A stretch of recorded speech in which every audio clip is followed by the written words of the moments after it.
Hoje a gente vai falar da vitória do Verdão por 2-0 em cima do Ituano, em partida válida pelo Campeonato Paulista, e esse jogo merece um pouco de atenção, porque para esse jogo o Abel Ferreira escolheu uma escalação diferente, um esquema tático diferente, que pode servir como uma dica, uma pista do que o Palmeiras pode tentar fazer daqui para frente.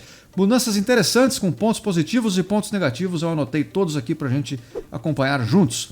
Antes da gente entrar nos pormenores da partida, eu quero deixar um breve recado para você que está chegando aqui pela primeira vez. Você pode se inscrever no canal para receber mais vídeos. E se você gostar do conteúdo, deixa um like, que você me ajuda bastante. E agora, falando um pouco da partida, o Palmeiras apresentou várias mudanças táticas. Entrou com 3 zagueiros, mas dessa vez 3 zagueiros mesmo, e o Marcos Rocha. Geralmente quando eu jogo o Rocha, ele faz esse papel e o Mike pela direita. Como o Mike não estava disponível para o jogo, então a gente jogou com Gustavo Gomes, Luan centralizado e o Murilo pela esquerda. Aí como os alas, o Marcos Rocha e o Piquerez. E em consequência disso, no meio campo a gente montou um tripé diferente ali, uma formação interessante que tem pontos fortes, que foi o Aníbal Moreno como um cabeça de área ali, fazendo 5 proteção, e 2 jogadores mais à frente, Richard Rios e Zé Rafael, formando o meio campo, e lá na frente, Flaco Lopes e Rafael Veiga, como se fosse um segundo atacante.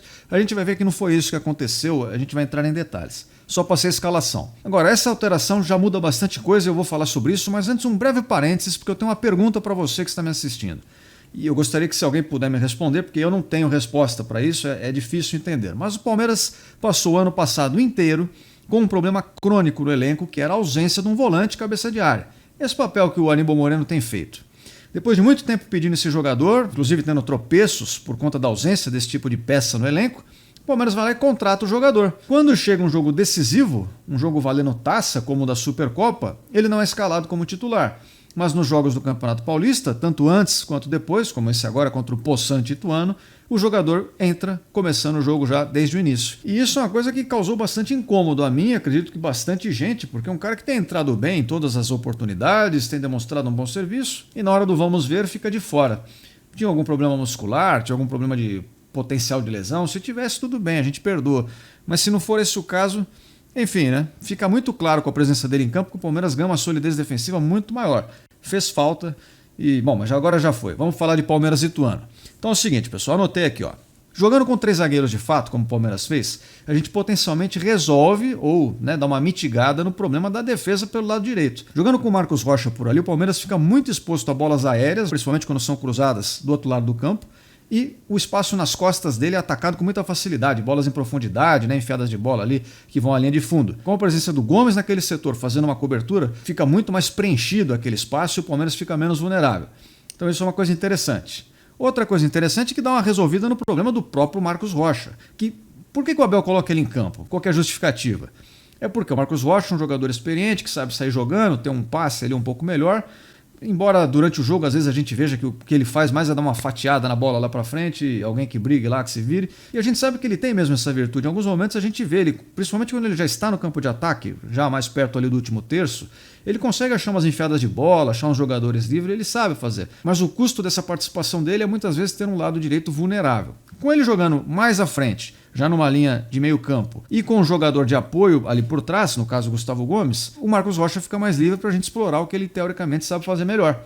Então é uma ideia interessante. E no meio campo esse tripé com Aníbal Moreno, Richard Rios e Zé Rafael dá bastante intensidade e volume para esse meio campo. Preenche bem o espaço, fica com um centro sólido e esses 3 jogadores sabem tocar a bola. Isso que é muito interessante. Eles sabem sair jogando. Os 3 sabem chegar à frente. Em especial o Zé Rafael e o Richard Rios. Richard Rios fez isso pela direita, o Zé Rafael fez pela esquerda. Inclusive foi assim que ele encontrou o lance que resultou no primeiro gol do Palmeiras. Ele teve a liberdade, por ter esses parceiros de meio campo, de fazer uma jogada ali pela lateral da grande área que resultou no gol do Palmeiras. Recebendo, inclusive, passe do outro volante, do Aníbal Moreno.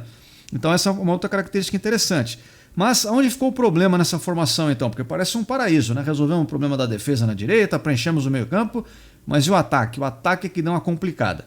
Com a presença do Flaco Lopes não mudou muita coisa, mas o Rafael Veiga jogando naquele setor, ele ficou completamente perdido. Ele não foi nem o meio ofensivo, nem o segundo atacante, nem um construtor de jogo, nem um finalizador. Ele ficou rodando atrás de receber a bola em todos os cantos do campo e acabou não sendo produtivo. Ele não soube, portanto, se adaptar, pelo menos neste jogo, a essa função e ficou um jogador solto. Além dele ter muito menos presença física do que outros atacantes do banco ali do Palmeiras. Por exemplo, o Rony, o Breno Lopes, ou o Hendrick mesmo, que está na seleção. Esses jogadores, quando estão no ataque, têm uma arrancada mais potente, são jogadores mais de velocidade e que brigam mais com a defesa adversária. O Rafael Veiga não tem essas características. Então o Palmeiras ganha um pouco aqui atrás, ganha na construção do jogo e perde lá na frente, perdendo essa intensidade. E o que seria a contrapartida positiva disso é que o Rafael Veiga é um jogador bastante técnico, que finaliza com muita eficiência. Então, se ele se adaptar melhor a jogar nesse tipo de posição, ele seria um jogador técnico que o Palmeiras ganharia ali na frente. Embora eu acho que não seja, no momento, a ideia que o Abel Ferreira tem, e eu também não iria por esse caminho. E agora, falando sobre o jogo propriamente, mais uma vez eu deixei um relato aqui no torcedor.blogspot.com. Você pode acessar, o link está na descrição, para quem quiser acompanhar via texto esta publicação. Mas o Ituano começou tentando ter um pouco de posse de bola e rapidamente essa ideia se desfez, porque o Palmeiras dominou as ações do jogo, dominou o meio campo, como eu falei, preenchendo aquela região, começou a trocar passes e logo foi criando chances. No primeiro tempo, o Palmeiras jogou suficientemente bem. O que eu quero dizer com isso? Não é uma partida primorosa, de fato não foi, mas foi muito melhor que o adversário, que tem as suas fragilidades, podemos dizer. Com isso, o Palmeiras criou uma, duas, três, algumas chances, duas delas muito perigosas, uma com o Zé Rafael dentro da grande área, quase na pequena área, ele cabeceou e foi bloqueado pela zaga. Pouco tempo depois, ele próprio, Zé Rafael, recebe uma bola ali pela esquerda, um passe do Aníbal Moreno, faz um cruzamento com a perna esquerda muito preciso e o Flaco Lopes, quase no replay do gol que ele fez contra o Red Bull Bragantino, surge entre os zagueiros mais alto que todo mundo, inclusive a zaga ficou pregada, né, no lance, e o Flaco Lopes testa firme para o gol, aproveitando mais uma vez a sua bola aérea, a qualidade do seu cabeceio e abre o placar para o Verdão. Uma boa fase do atacante Flaco Lopes, e aqui fica uma outra crítica que era recorrente no ano passado do Palmeiras, que muitas vezes cruzava a bola para a área, cruzando para o Arthur, para o Rony, para o Hendrick, enfim, jogadores que têm 1,60m, 1,70m no máximo e dificilmente vão ganhar disputas aéreas. É claro que uma vez ou outra eles até faziam gols, acontece. Mas convenhamos, quando você cruza a bola para um atacante alto como o Flaco Lopes, que tem um bom cabeceio, você otimiza as suas chances de fazer um gol, né, com esse tipo de lance. Então faltou isso um pouco anteriormente, mas nesse ano o Flaco está aproveitando. Mais um gol de cabeça do argentino. O primeiro tempo vira com 1-0 para o Palmeiras. Na segunda etapa o jogo ficou morno, mas eu vou te dizer, sonolento, eu diria. Não aconteceu rigorosamente nada, virou um jogo protocolar, o Palmeiras não conseguia criar mais nada, o Ituano também parecia não ter forças para reagir, até que já o Rony, que entra lá no finalzinho do jogo, recebe um lançamento do Marcos Rocha, sai na cara do goleiro e dá um tapa tirando do arqueiro, fazendo 2-0 e consolidando a vitória palmeirense, que não sofreu muitos riscos. Teve um lance só, de uma cobrança de falta na área, que a zaga deu uma bobeada e quase o Ituano chegou um pouco mais perto ali de fazer o gol. Mas tirando esse lance, o Ituano tem dificuldades historicamente aqui nesse Campeonato Paulista de marcar gols, criar lances ofensivos, tem sido uma debilidade muito forte da equipe de Itu. E, portanto, não conseguiu mais uma vez vencer a defesa palmeirense. E assim termina o nosso jogo. Agora, eu só queria colocar um asterisco aqui na história do Ituano propriamente, pessoal. Chamar a atenção para um ponto, uma curiosidade, mas que eu acho interessante. O Ituano está na Série A do Campeonato Paulista há mais de 20 anos, eu não sei se vocês sabem.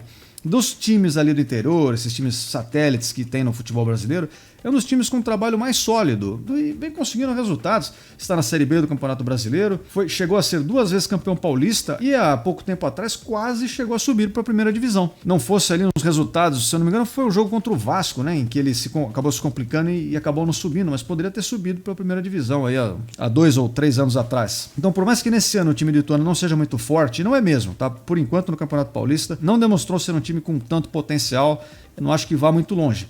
Mas assim, historicamente falando, é um time que tem um potencial interessante e merece aqui algum reconhecimento, merece esse meu aplauso neste vídeo de hoje. E para completar essa publicação, eu vou dar uma breve passada pelos demais jogos que importam aqui do Campeonato Paulista, para a gente ver os resultados. O Santos fez um clássico contra o Corinthians e venceu por 1-0.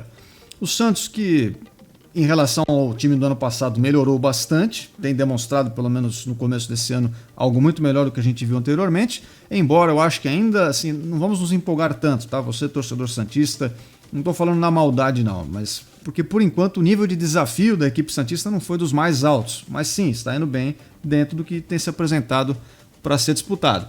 E o Corinthians, por sua vez, segue num abismo, né? Parece que o buraco que o Corinthians encontrou não tinha fim. Todos os dias o time vira piada, e a palavra é essa, vira piada no noticiário, é sempre uma notícia mais ridícula que a outra. Tem até vídeos aqui falando sobre isso.